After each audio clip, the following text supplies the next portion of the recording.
Jeez. Let me get closer. Not too close, Dad. 1, 2, 3. 1, 2, 3. Okay, wait a second now. Dad. I'm gonna fall. Come on. Yeah. Geez, we love you, little Michelle, from down in Salem. I never said okay to this.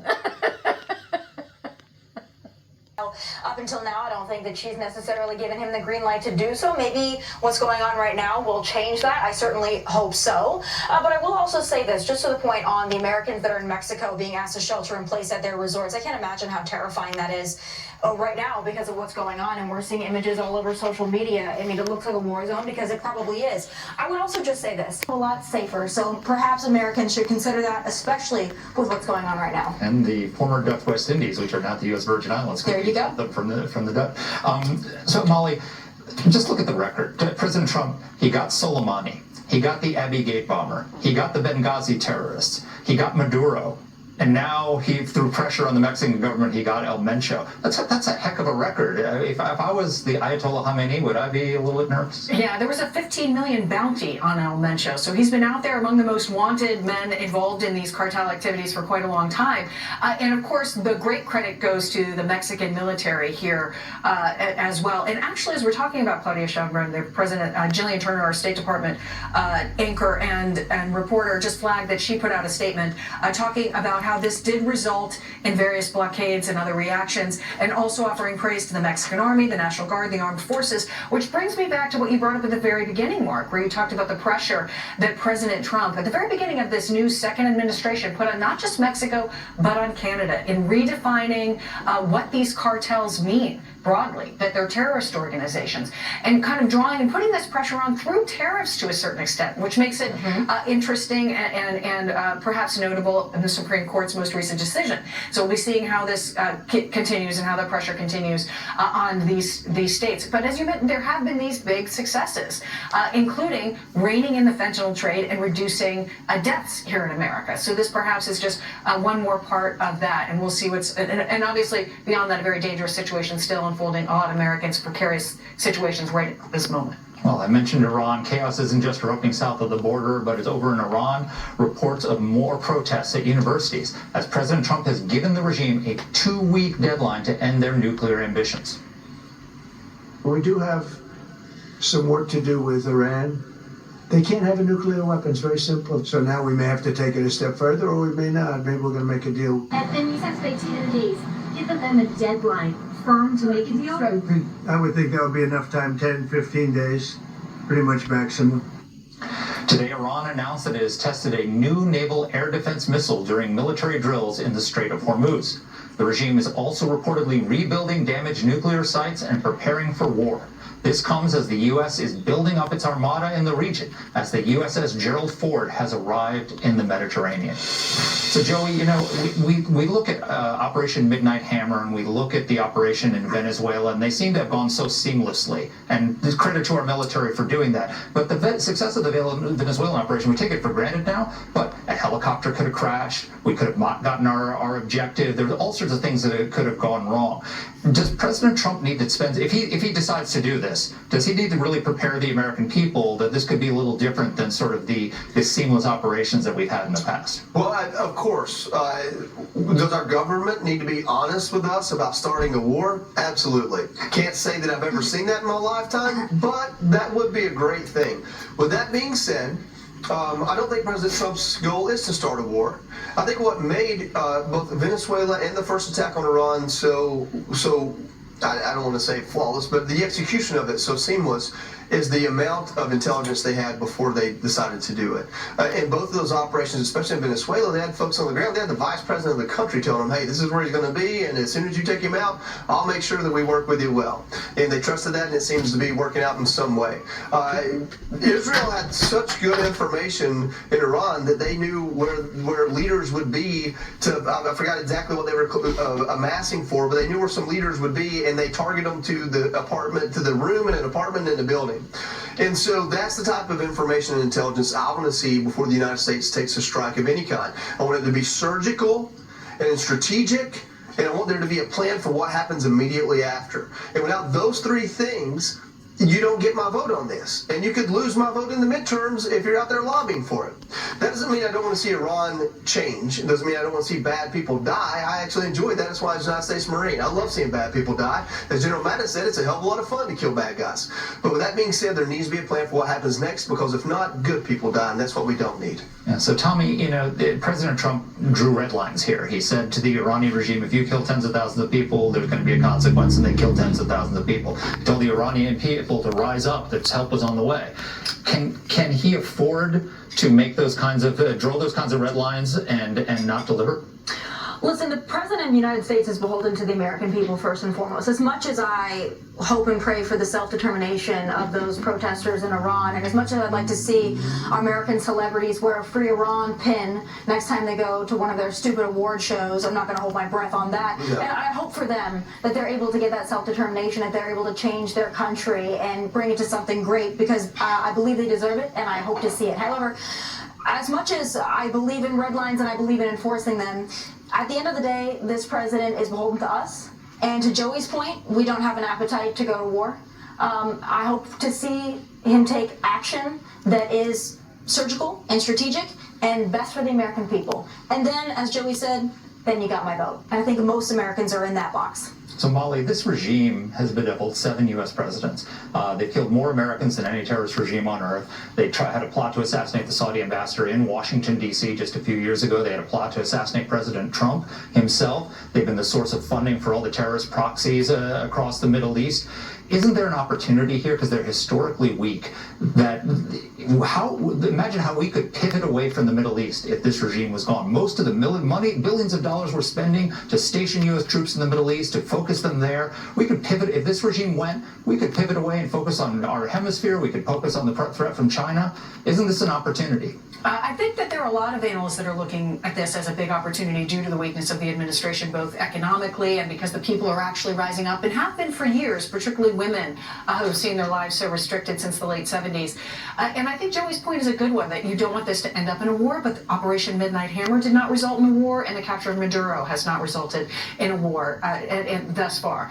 So there is hopes that it doesn't go in that direction. And then there's the opportunity here, if there is something targeted, would it be infrastructure, would it be an individual?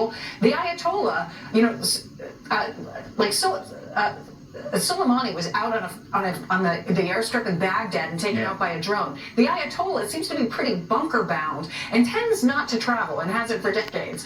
And so he might be a harder target. However, if the people are rising up there on the ground, that's a whole entire different matter. And if there are strikes that could ultimately result in empowering the people on the ground, that's something to be watching in the weeks ahead. Yeah, just real quick, I don't know that we pivot away from the Middle East when Iran's gone. They might be some of the reason why some of it stays in structure. I mean, we get rid of Saddam and we get ISIS, we get rid of Osama bin Laden, and we have the strongest Taliban we've ever seen. So I don't know that Iran is the key to all of it. I think radical Islam is a mind virus, and the less leadership in that mind virus, the less predictable it is. And I don't think there's any fault of resources from China or Russia or other places that would love to see that type of thing continue to attack us. So the one difference is that the ground forces this time aren't going to be U.S. forces, they're going to be the Iranian people, which is a big improvement over what happened in Iraq. All right, President Trump's State of the Union address is Tuesday. We'll preview what he may discuss and what Democrats are going to do in response. Plus, progress is stalling in the DHS funding fight as the left continues to demand ICE reform. But are they open to compromise? Democrat Congressman Ro Khanna joins us to answer that and more next.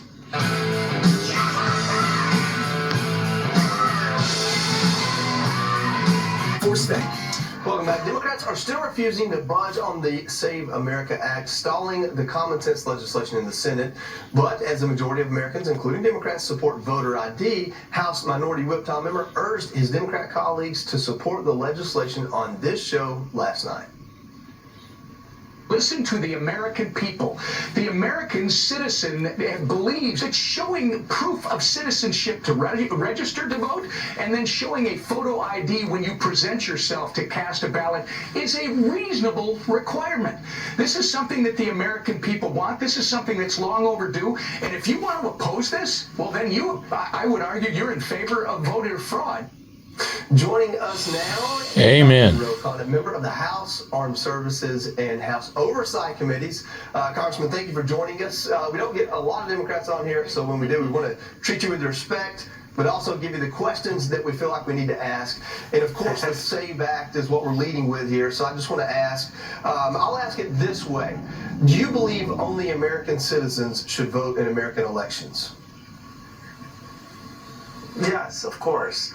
But I don't think that there's some widespread problem of those who are undocumented or don't have papers voting. And by the way, there are criminal laws for that. Enforce the criminal laws. If someone is voting who's not an American citizen, then they should be prosecuted. The problem I have with the SAVE Act is that it unfairly puts a burden on women. Women are going to, if they change their last name, have to go either amend their birth certificate or go get a passport.